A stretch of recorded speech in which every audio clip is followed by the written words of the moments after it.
It's early spring, the year of 1776, and it's been nearly 12 months since the renowned battles of Lexington and Concord, which started the American Revolutionary War. The 11-month-long siege of Boston in the colony of Massachusetts had at last ended with the British soldiers under General William Howe evacuating Boston, marking a triumphant American victory over the British. But even as the rebelling colonists celebrated the early victory, which was in no way complete, General George Washington, Commander-in-Chief of the American Continental Army, grew steadily more uneasy. He knew that William Howe would strike again, with even greater strength, and very soon. Where he would attack was the only thing uncertain. After thoroughly discussing the matter with his senior officers, Washington decided to move his men south to New York City, where he predicted Howe would want to strike next, due to its strategic importance. He departed Boston with his army on April 4th and arrived on Manhattan Island of New York City after a 9-day march, to supervise the construction of fortifications which he had ordered and the placement of his troops. In defense of the predicted British attack, he ordered the construction of 6 new forts in the immediate area. Fort Sterling in northern Brooklyn, along with Fort Putnam, Box, and Greene to support it. Fort Defiance was constructed further south, while Fort George was built on the southern end of Manhattan, to further keep the British from advancing north along the East River or other nearby rivers. Unusable ships were sunk in strategic locations. However, despite the fortifications, the 19,000 men that defended New York City were untrained and undisciplined, firing muskets without orders in camp, and wasting precious powder and musket balls. But Washington had little time to levy new troops. On June 28th, he received reports saying that Howe was sailing south from Canada towards New York City on the 9th of June, just as he had anticipated. Less than a day later, American signalmen on Staten Island caught sight of 40 British warships dropping anchor in New York Bay. By the following week, more ships had arrived, and the full 130-ship British fleet was anchored off the coast of Staten Island. The fleet and its sailors were commanded by Admiral Richard Howe, the brother of General William Howe, who commanded the entire operation. A 20,000-strong British army was ready to attack New York City and Long Island at any moment. The arrival of the Redcoats caused alarm and panic among the Americans in New York City, and troops were called to arms. On July 2nd, the British made the first move.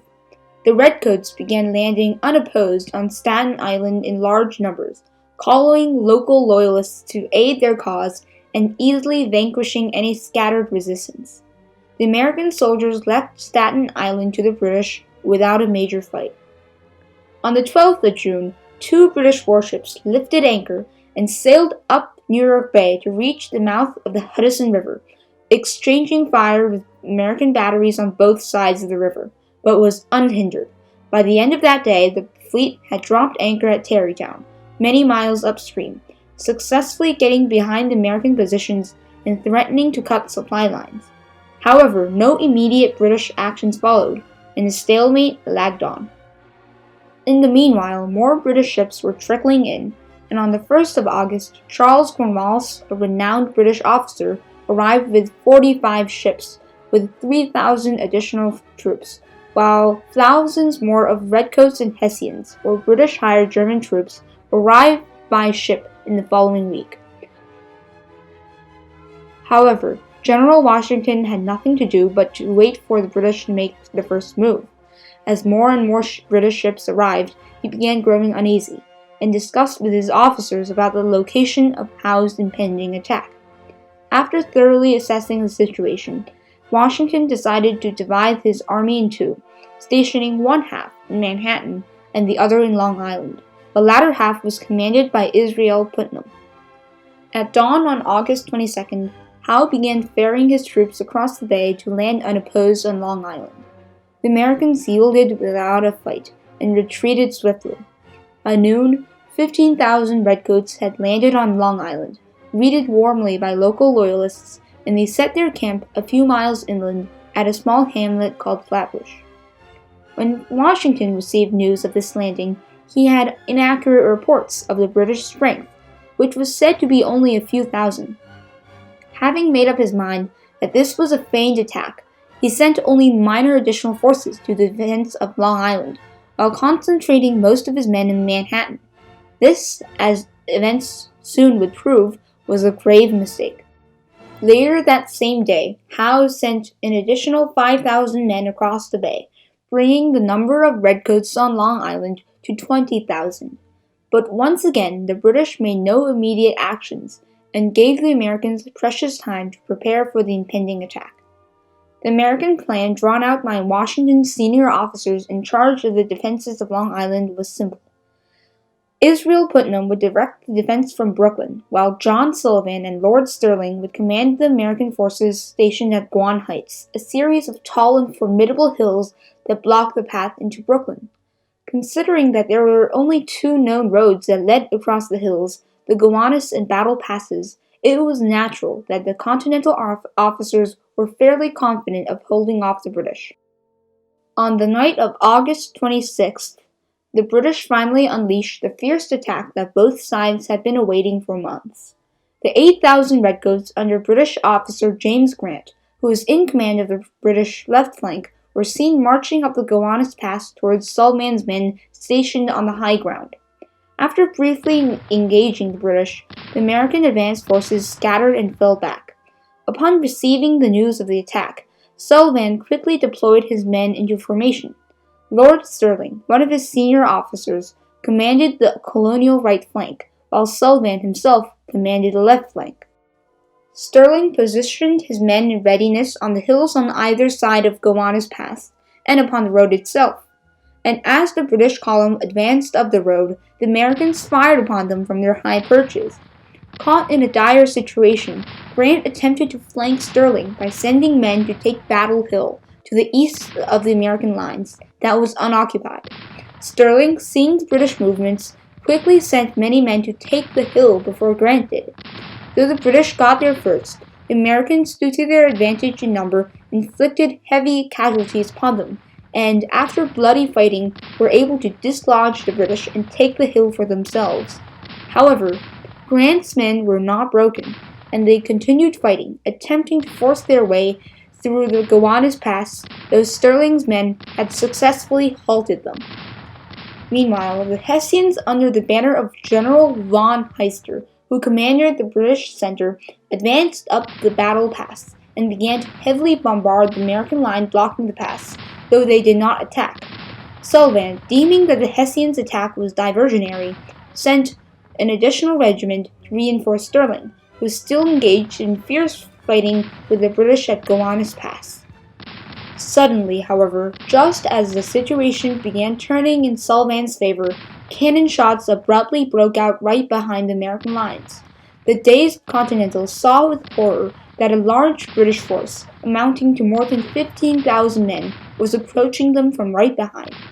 William Howe had arrived with the bulk of his army, and was threatening to crush Sullivan's men between Grant, von Heister, and himself. It came by in this way. During the night, Howe had secretly marched off with more than half of his entire force, circling around the American lines from the right, through the undefended third road that led across Guan Heights, which the Americans themselves didn't know about. It was called Jamaica Pass, and Loyalists had led Howe's men through it in the darkness, completely unchallenged by any American force. Afterwards, they had easily circled around the American lines to emerge suddenly and without warning behind them. Now, as the British advanced towards the outnumbered and outwitted Americans, they gave the signal for Grant and von Heister to unleash a fierce and final attack.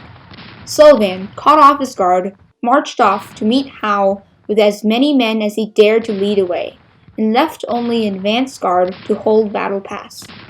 The Hessians, however, easily broke through the volley fired at them, and, charging forward, engaged in hand-to-hand battle with the scattering Americans on the left flank. Meanwhile, Sullivan and Howe's men were engaged in heavy fighting, and for a while neither side could get the better of the other, but quickly the Americans began withering, and at length they broke and scattered. With the American rear and left flank collapsed, the British completely broke through, and Sullivan, attempting to coordinate a retreat, was captured. However, most of his men were able to escape by fleeing under fire beyond the fortified line held by Putnam's men. At the same time, Sterling, who was still holding Grant's men on the American right flank, had no tidings of Sullivan's defeat, and when his wearied forces saw Howe approaching from behind, von Heister from their left, and Grant renewing his attack up the Gowanus Pass, they began scattering. Some of them were able to retreat in time, but others were trapped, with enemies on three sides, and the New York Bay on the other, and many of them were captured alive. Among them was Lord Sterling himself. Washington, who finally arrived in Brooklyn from Manhattan, realized that the British attack was not diversionary, and behind the fortifications he saw his men fleeing and falling. The battle was over by midnight, and though most of Washington's men were behind the fortifications of Brooklyn, 300 Americans had been slain, 800 were wounded, and more than 1,000 were captured. The Battle of Long Island ended in disaster for Washington. William Howe, however, did not press forward to attack Brooklyn, and instead set to digging redoubts and setting up cannon for a main attack the following morning. Washington, knowing well that when the day came his army would be destroyed, coordinated a secret nocturnal retreat across the East River to Manhattan during the night. The Americans successfully slipped through the firm grip of the British and escaped intact. But though the Americans had been dealt a crushing blow at the defeat of the Battle of Long Island, they were not destroyed, and Washington and his men would fight on from that darkest hour for the remainder of the American Revolutionary War.